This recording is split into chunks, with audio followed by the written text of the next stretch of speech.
I think from today's hearings, especially with U.S. Senator Rand Paul, it's pretty clear that Fauci is not used to being asked any tough questions. He was hammered by Rand Paul, I believe correctly so, on very important issues, on a lot of these emails, on a lot of these documents. And Dr. Fauci's response was, it's not true. There's people that don't like me and threaten me. I mean, does he know he's talking to Rand Paul, who literally was attacked by his neighbor, who was literally shot at?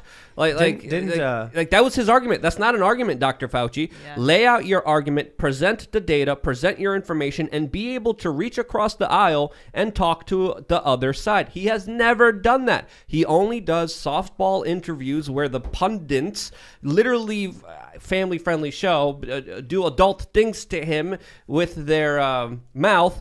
All right. It's too much. I'm not going there. But hold on.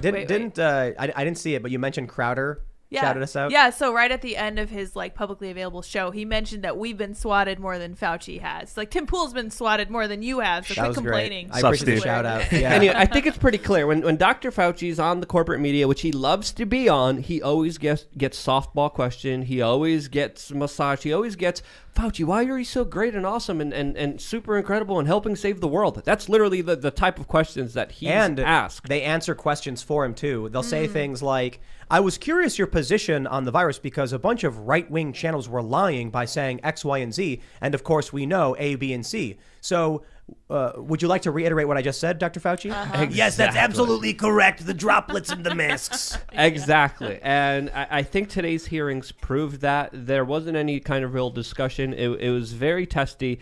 And I think it's pretty clear from everyone watching that Dr. Fauci doesn't have an argument here, and he's definitely on the wrong side of the larger debate that's unfolding right now with what a lot of people are thinking, and we're afraid to express, but now it's finally coming out to the limelight, as of course, everything that's being exposed right now, the supposed conspiracy theorists were literally saying from the very beginning of this, they were censored on big tech social media, they were denied having a voice in this conversation, and now those conspiracy theorists were really just spoiler alerts, as of course everything's coming true. So in my 1 p.m. segment, I opened with a Princess Bride reference. I love that movie. It actually was hard for me to get right. I had to try recording it 10 times. Oh, no. I opened with Fauci fell victim to one of the classic blunders, the most famous of which is never get involved in a land war in Asia, and only slightly less well known is never hold up a piece of paper on television because you will become a meme. Amazing. You see, I couldn't even do it right now after all that practicing. Combination of words. But that's actually one of the funniest takeaways from that moment. Fauci actually picked up a piece of paper, which I will not do, and it said, it's a picture of him, and it says, fire Fauci, and he's pointing at it angrily, and I'm like, yes, we agree, Fauci. Thank you for this pantomime of what we all should do. But it was funny, too, because it was Rand Paul's website, which is fundraising, and he was like, it says fire Fauci, and you can give $1, $2, $5. I'm like, this is a great pitch. Like, he's advertising for it. So I don't know. The whole thing was just ridiculous. But what I love about Fauci's responses to Rand Paul is the way I describe it is he's like, Rand Paul goes, Dr. Fauci, you were engaging in gain-of-function research at the Wuhan Institute through funding EcoHealth Alliance.